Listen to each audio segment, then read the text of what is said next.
Assalamualaikum warahmatullahi wabarakatuh. Kami di sini akan mempresentasikan hasil kerja kelompok kami, yaitu perancangan sistem informasi pemesanan tiket konser. Kami di sini beranggotakan Tak Ketika, Aurelia Rahmawati, dan saya sendiri Lutfia Alzuro. Pertama-tama di sini ada latar belakangnya, yaitu di masa sekarang ini perkembangan teknologi sangatlah cepat.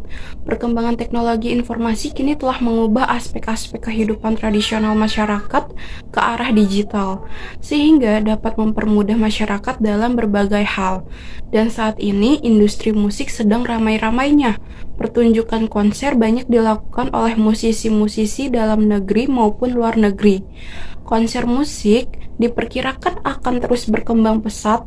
Sebuah jaringan lembaga profesional asal Inggris memprediksi bahwa sektor ini akan meraup keuntungan sebesar 30,9 miliar dolar atau sekitar 428,82 triliun pada tahun 2019. Angka tersebut naik dari 26 miliar atau sekitar 360,88 triliun pada tahun 2014. Lalu, apa dampak dari fenomena ini? Dulu para artis dan musisi melakukan tour, tampil di berbagai konser dan festival untuk bentuk promosi yang bisa mendorong penjualan rekaman fisik mereka. Namun, akibat semakin mudahnya akses internet, berbagai file secara online, dan kehadiran streaming musik berimbas pada menurunnya penjualan rilisan fisik mereka, sehingga industri musik dipaksa untuk mengubah model pendapatan mereka. Dari pemikiran di atas, maka tentu saja akan membuat dampak yang besar bagi perusahaan event organizer yang sekaligus menjadi penjual tiket, terutama tiket konser musik. Terlepas dari pertumbuhan industri yang fenomenal ini dan makin banyaknya konser musik, pihak manajemen dan penjualan tiketnya masih menganut cara konvensional. Maksudnya, hampir segala hal diatur dan dijalankan secara manual, mulai dari penjualan tiket sampai pemilihan tempat duduk dalam gedung atau area konser. Disinilah peran penelitian ini diperlakukan. Sebagai permulaan, kami akan merancang sebuah program untuk penjualan tiket konser online yang bisa langsung untuk memilih tempat duduk, sehingga customer akan bisa langsung memilih kursi yang akan mereka tempati pada acara konser nanti. Keluaran dari hasil transaksi tersebut adalah e-ticketing dengan barcode yang bisa disimpan menggunakan smartphone atau bisa juga di-print yang nantinya akan dipindai barcode dengan menggunakan aplikasi check-in oleh staf acara yang bertugas di gerbang masuk dalam waktu yang singkat, karena sudah tidak perlu lagi untuk memilih kursi yang tersedia pada saat hari H. Dan hasilnya antrian semakin pendek dan pengunjung dapat segera masuk. Lalu selanjutnya ada maksud dan tujuan. Adapun maksud dan tujuan penulisan ini adalah memudahkan penggemar musik dalam pembelian tiket konser, lalu mengurangi calo di sekitar penyelenggaraan konser sehingga para pengunjung konser dan pecinta konser musik lebih merasa nyaman, tenang, dan puas. Lalu yang terakhir ada pengunjung maupun pengguna lainnya dapat merasakan keunggulan pelayanan dan pemesanan tiket secara online, serta akan melakukan penilaian sendiri tentang internet dan teknologi informasi atau IT. Sangat membantu sekali dalam kelancaran semua aktivitas mereka. Tanpa mereka sadari, hal ini akan menambah pengetahuan mereka juga tentang kegunaan internet. Metode penelitian yang kami gunakan yaitu metode observasi, di mana kami melakukan pengamatan dengan melihat situs-situs pemesanan tiket yang sudah ada untuk mengetahui kebutuhan dan keinginan customer dalam pemesanan tiket konser secara online. Selain itu, kami juga menggunakan metode studi pustaka atau library research dengan mengumpulkan data dari buku, laporan, jurnal, e-book, website, atau bacaan lainnya yang berkaitan dengan materi yang dibahas. Sedangkan proses pengembangan melibatkan bahasa pemrograman MySQL. MySQL adalah sebuah perangkat lunak, sistem manajemen basis data atau DBMS yang multi-thread dan multi-user. Sebagai database server, MySQL dapat dikatakan lebih unggul dibandingkan database lainnya yang query data. Lalu untuk ruang lingkup, kami memfokuskan pada pembahasan masalah yaitu bagaimana membuat perancangan sistem informasi penjualan tiket konser berbasis web. Oke, selanjutnya bab 2, landasan teori, di mana di sini ada konsep dasar. Konsep dasar dibagi menjadi beberapa macam. Yang pertama ada konsep dasar sistem. Secara umum, sistem dapat diartikan sebagai kumpulan dari elemen-elemen yang berinteraksi untuk mencapai suatu tujuan tertentu sebagai satu kesatuan. Yang menjelaskan teori ini yang berhubungan dengan makalah ini adalah yang pertama, ada pengertian sistem. Perancangan suatu program aplikasi terdiri dari satu kesatuan sistem. Terdapat dua kelompok pendekatan di dalam mendefinisikan sistem. Yang pertama itu menekan pada prosedur dan yang menekan pada komponen. Menurut Tohari, sistem adalah kumpulan atau himpunan dari unsur atau variabel yang saling terkait, saling berinteraksi, dan saling tergantung satu sama lain untuk mencapai tujuan. Sedangkan menurut Kenneth Eikendal dan Julia Eikendal, sistem adalah serangkaian subsistem yang saling terkait dan tergantung satu sama lain, bekerja bersama-sama untuk mencapai tujuan dan sasaran yang sudah ditetapkan sebelumnya. Berdasarkan pendapat yang telah dikemukakan di atas, dapat ditarik kesimpulan bahwa sistem adalah kumpulan elemen atau bagian-bagian atau komponen-komponen atau prosedur-prosedur yang berinteraksi satu sama lain dan bekerja secara harmonis untuk mencapai tujuan tertentu atau maksud tertentu. Yang kedua ada sistem informasi. Sistem informasi adalah sekumpulan prosedur organisasi yang pada saat dilaksanakan akan diberikan informasi bagi pengambilan keputusan atau pengendalian organisasi. Sedangkan menurut Pratama, sistem informasi merupakan gabungan dari 4 bagian utama. Keempat bagian utama tersebut mencakup perangkat lunak, software, perangkat keras hardware, infrastruktur, dan sumber daya manusia SDM yang berlatih.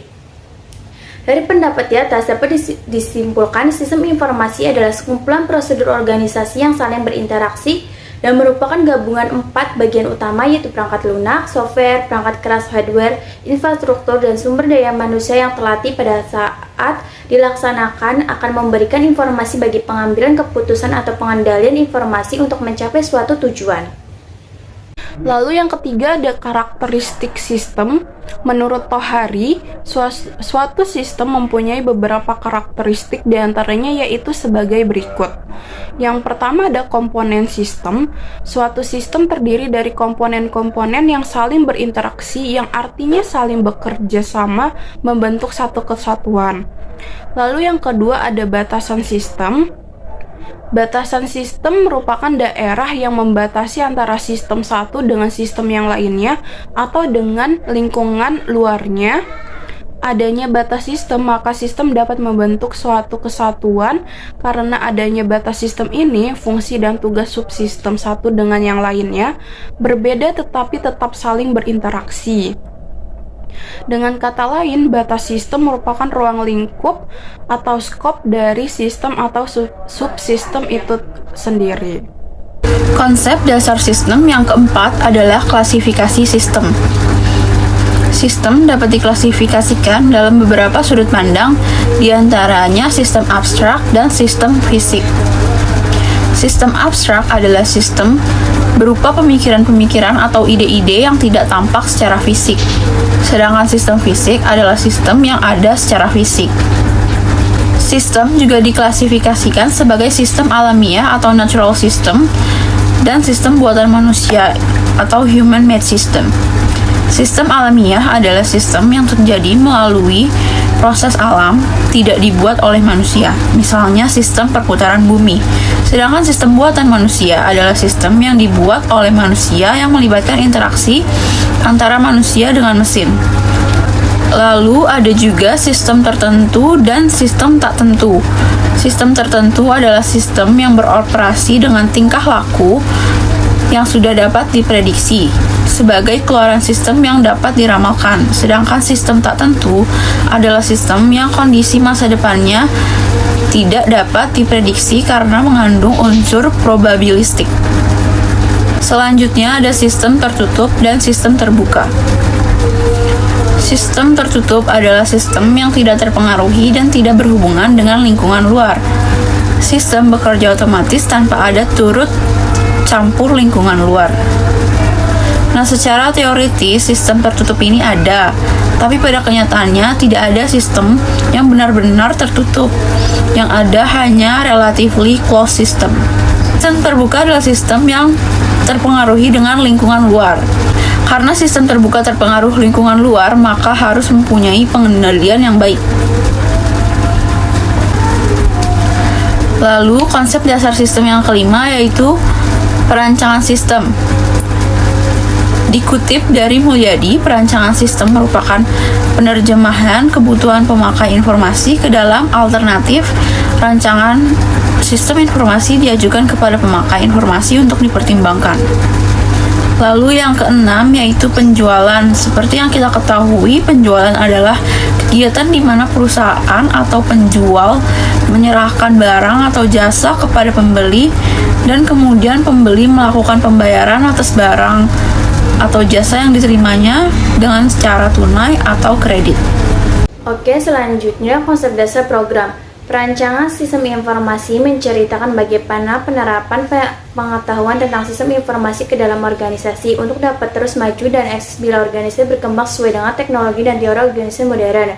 Sistem yang efektif dan efisien tidak lain untuk mendapatkan keunggulan dalam kompetisi. Semua orang dapat menggunakan sistem informasi dalam organisasi, tetapi faktor efisiensi setiap sistem adalah berbeda. Selanjutnya, peralatan pendukung merupakan alat yang digunakan untuk menggambarkan bentuk logika model dari suatu sistem dengan menggunakan simbol-simbol, lambang-lambang, diagram-diagram yang menunjukkan secara tepat arti dan fungsinya. Adapun peralatan pendukung yang dijelaskan sebagai model sistem yang akan dirancang adalah sebagai berikut. Yang pertama, diagram UML. Pada subbab ini akan dibahas mengenai pengertian UML, definisi UML, komponen-komponen UML, diagram-diagram UML. Menurut Adi Nugroho, UML adalah bahasa pemodelan untuk sistem atau perangkat lunak yang berparadigma. Pemodelan sesungguhnya digunakan untuk menyederhanakan permasalahan-permasalahan yang kompleks sedemikian rupa sehingga lebih mudah dipelajari dan dipahami. Menurut Sukamto dan Salahuddin, UML muncul karena adanya kebutuhan pemodelan visual untuk menspesifikasikan, menggambarkan, membangun, dan dokumentasi dari sistem perangkat lunak. Menurut Mulyani, UML adalah sebuah teknik pengembangan sistem yang menggunakan bahasa grafik atau alat untuk mendokumentasikan atau melakukan spesifikasi pada sistem.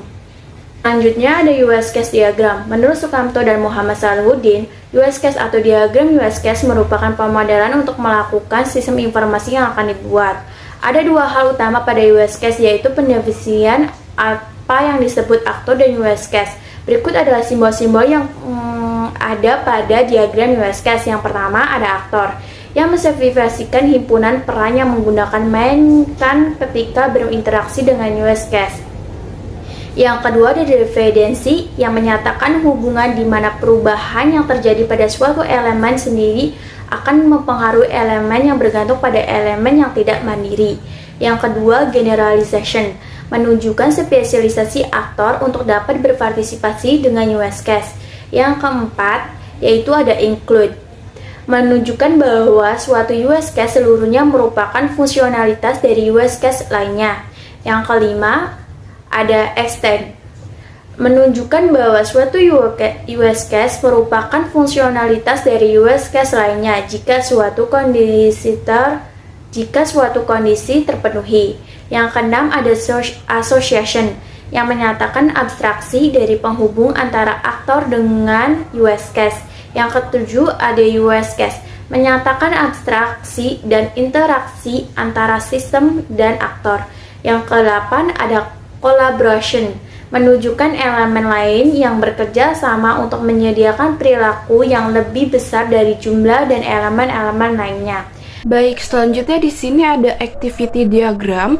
Menurut Sukamto dan M. Salahuddin mengatakan bahwa diagram aktivitas atau activity diagram menggambarkan workflow atau aliran kerja atau aktivitas dari sebuah sistem atau proses bisnis atau menu yang ada pada perangkat lunak.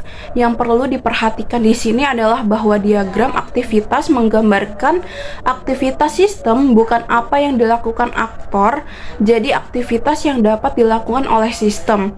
Kegunaan aktivitas diagram yaitu rancangan proses bisnis, lalu urutan atau pengelompokan lampiran dari sistem atau user interface, lalu selanjutnya ada rancangan pengujian, lalu yang terakhir ada rancangan menu.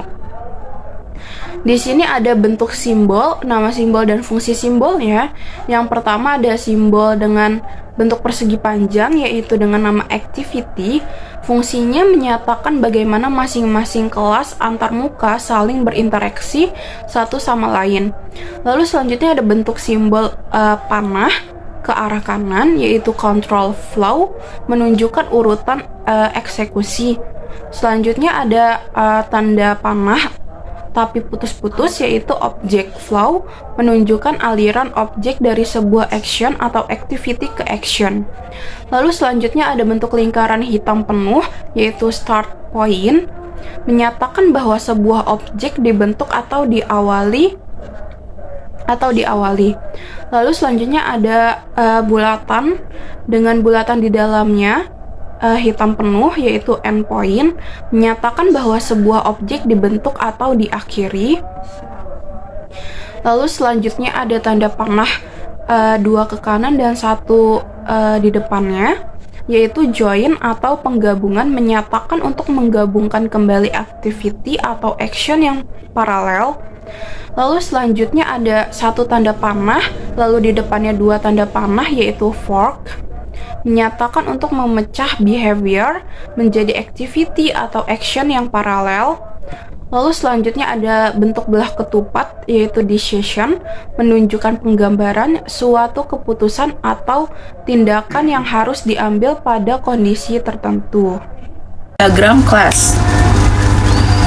Kelas diagram menggambarkan struktur sistem dari segi pendefinisian kelas-kelas yang akan dibuat untuk membangun sistem. Nah, bentuk simbol yang pertama ini namanya kelas. Fungsinya sebagai kelas pada struktur sistem. Lalu yang kedua namanya antarmuka atau interface. Fungsinya sama dengan konsep interface dalam pemrograman berorientasi objek. Yang ketiga ada simbol asosiasi. Fungsinya yaitu sebagai relasi antar kelas dengan makna kelas yang satu digunakan oleh kelas yang lain. Asosiasi biasanya juga disertai dengan multiplicity.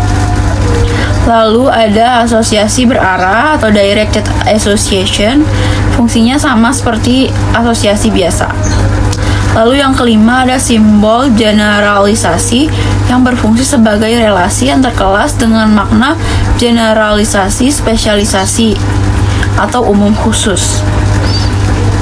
Lalu yang keenam yaitu simbol kebergantungan atau dependency, yaitu fungsinya sebagai relasi antar kelas dengan kebergantungan antar kelas. Yang terakhir ada simbol agregasi, fungsinya sebagai relasi antar kelas dengan makna semua bagian, whole atau whole part. Selanjutnya di sini ada diagram sequence. Menurut Gata dan Gata 2013 mengemukakan bahwa sequence diagram adalah kelakuan objek pada use case dengan mendeskripsikan waktu hidup objek dan pesan yang dikirimkan dan diterima antara objek. Di diagram sequence ini mempunyai elemen-elemen di dalamnya. Yang pertama ada aktor, orang, proses, atau sistem lain yang berinteraksi dengan sistem informasi yang akan dibuat itu sendiri. Jadi walaupun simbol dari aktor adalah gambar orang, tapi aktor belum tentu merupakan orang. Yang kedua ada garis hidup atau lifeline, menyatakan kehidupan suatu objek. Yang ketiga ada objek, menyatakan objek yang berinteraksi pesan. Yang keempat ada waktu aktif, menyatakan objek dalam keadaan aktif dan berinteraksi. Semua yang terhubung dengan waktu aktif ini adalah sebuah tahapan yang dilakukan di dalamnya. Yang kelima ada pesan tip create, menyatakan suatu objek membuat objek yang lainnya, arah panah mengarah pada objek yang dibuat. Yang keenam ada pesan tip call, menyatakan suatu objek memanggil operasi atau metode yang pada objek lain atau dirinya sendiri. Yang ketujuh ada pesan tip return, menunjukkan elemen lain yang bekerja sama untuk menyediakan perilaku yang lebih besar dari jumlah dan elemen-elemennya. Yang kedelapan pesan tip destroy, menyatakan suatu objek mengakhiri hidup objek yang lain. Arah panah mengarah pada objek yang diakhiri, sebaiknya jika ada create maka ada destroy. Selanjutnya ada diagram deployment. Menurut Adi Nugroho 2010, mengembangkan detail konfigurasi Retron yang di dalamnya termasuk detail hardware seperti prosesor dan perangkat lainnya, protokol, middleware, dan server database yang didistribusikan di jaringan atau server database terpusat. Baik, di sini selanjutnya ada bab 3 pembahasan. Yang pertama ada tinjauan perusahaan, yaitu sejarah perusahaan.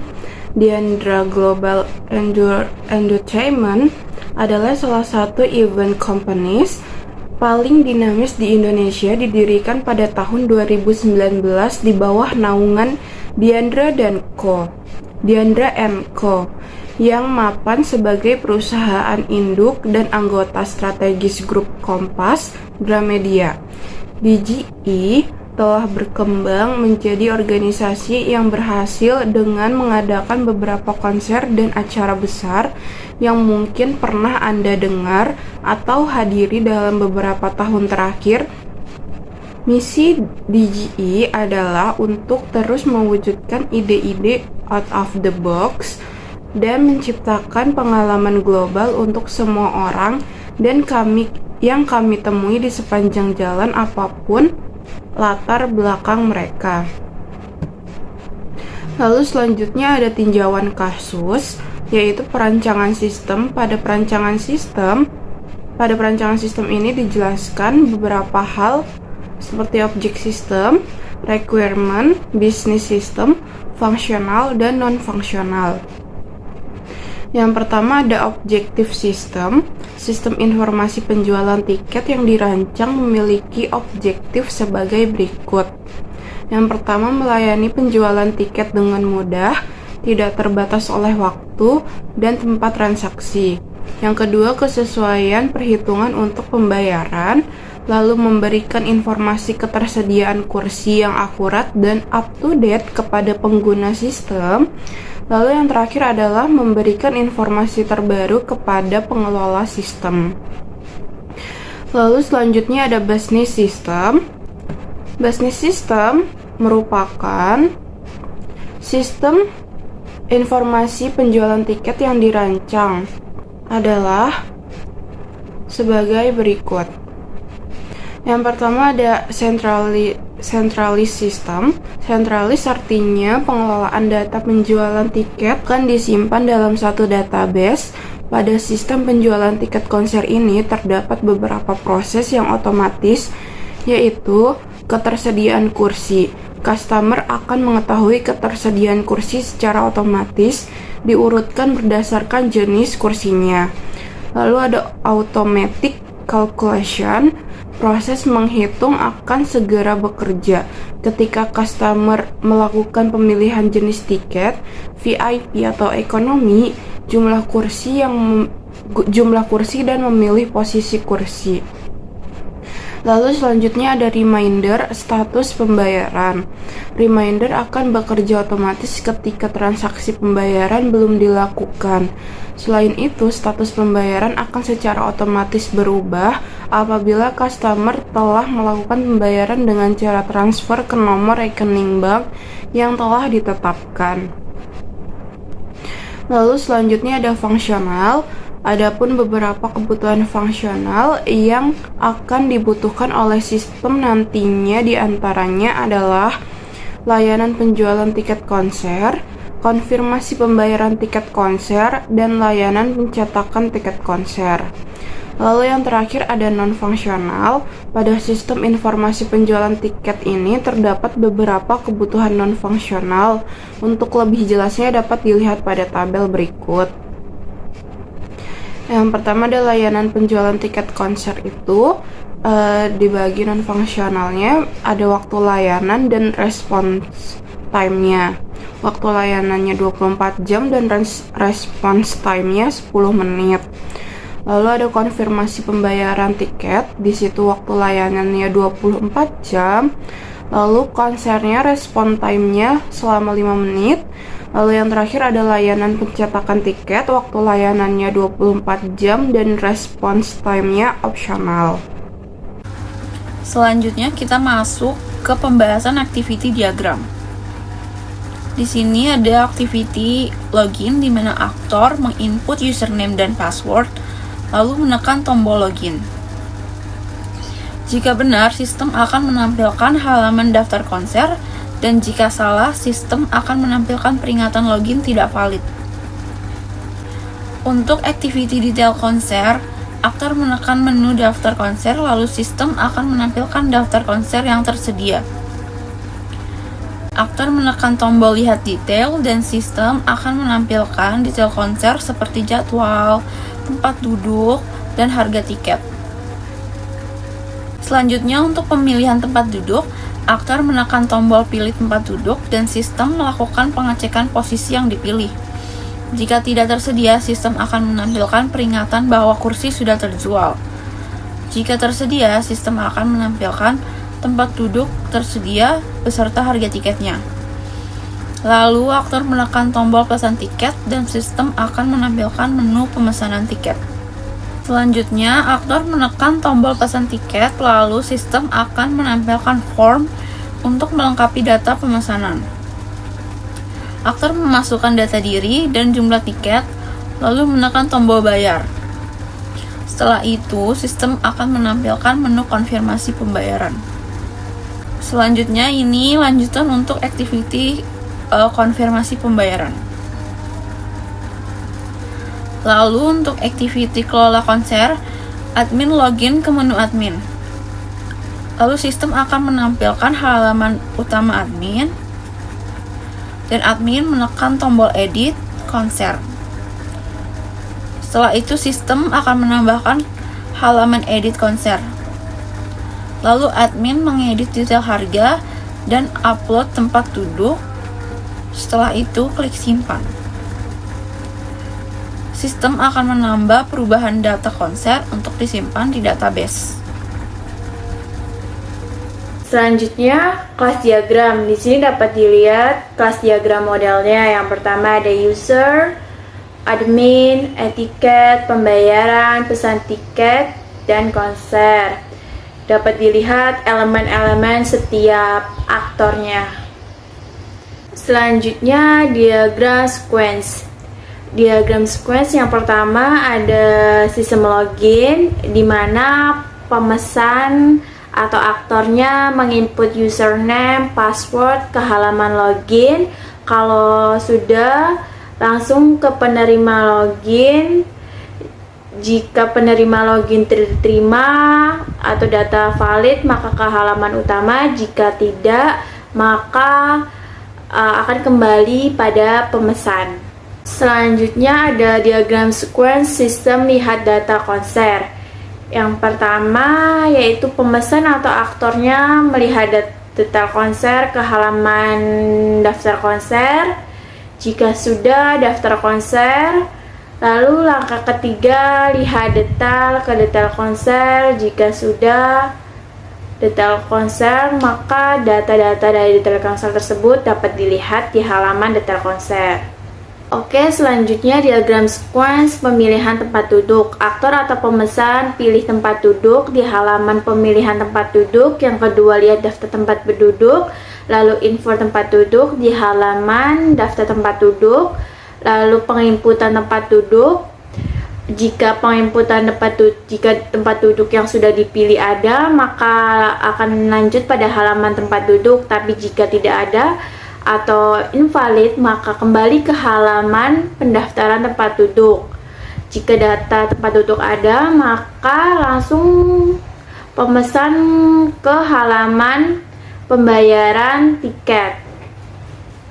Lalu pada sistem pemesanan tempat duduk, aktor atau pemesan melihat detail konser di halaman pembayaran, lalu klik pesan tiket, lalu input detail di halaman detail konser, lalu ke halaman konfirmasi pembayaran, melakukan pembayaran.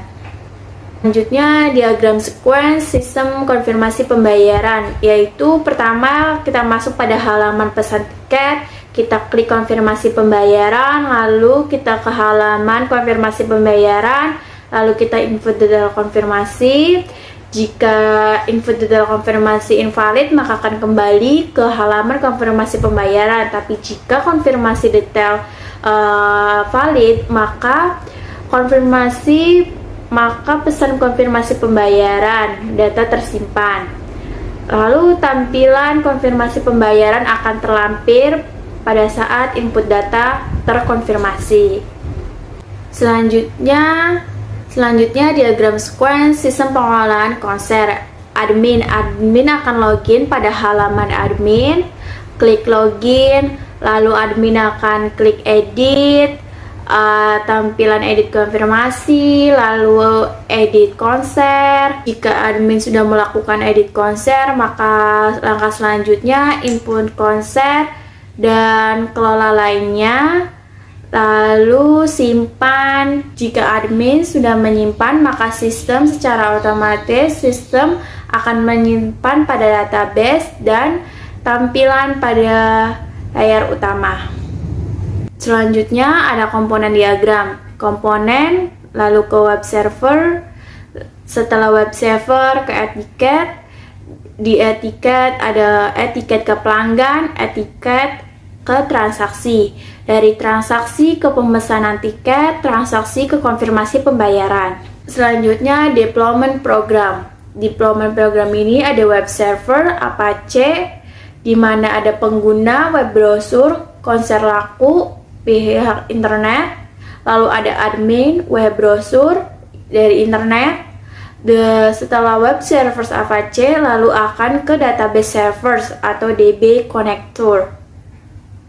Baik, di sini yang terakhir ada penutup, yaitu kesimpulan dari pembahasan di atas mengenai sistem pemesanan tiket konser musik, yaitu penggunaan sistem layanan e-commerce interaktif untuk pembelian tiket konser ini memberikan kemudahan kepada konsumen dalam pemesanan tiket konser melalui web, karena pembeli dapat melihat berbagai tiket konser yang ditawarkan tanpa harus mengunjungi agen penjualan tiket konser tersebut. User juga dapat melihat data lebih cepat dan dapat mengakses informasi di mana saja selama terkoneksi dengan internet. Kemudian menjadi sebuah terobosan baru penjualan tiket konser musik secara online dan akan menjadi program yang lebih mudah dan fleksibel untuk digunakan. Lalu yang terakhir ada saran. Setelah mengambil kesimpulan yang dilakukan oleh penulis memberikan beberapa saran. Adapun saran-saran yang dapat penulis sampaikan, penggunaan sistem layanan e-commerce interaktif untuk pembelian tiket konser ini memberikan kemudahan kepada konsumen dalam pemesanan tiket konser melalui web, karena pembeli dapat melihat berbagai tiket konser yang ditawarkan tanpa harus mengunjungi agen penjualan tiket konser tersebut. User dapat melihat data lebih cepat dan dapat mengakses informasi di mana saja selama terkoneksi dengan internet. Bermanfaat dan menjadi sebuah terobosan baru penjualan tiket konser musik secara online dan akan menjadi program yang lebih mudah dan fleksibel untuk digunakan. Baik, sekian dari kelompok kami. Kurang lebihnya mohon maaf. Terima kasih. Wassalamualaikum warahmatullahi wabarakatuh.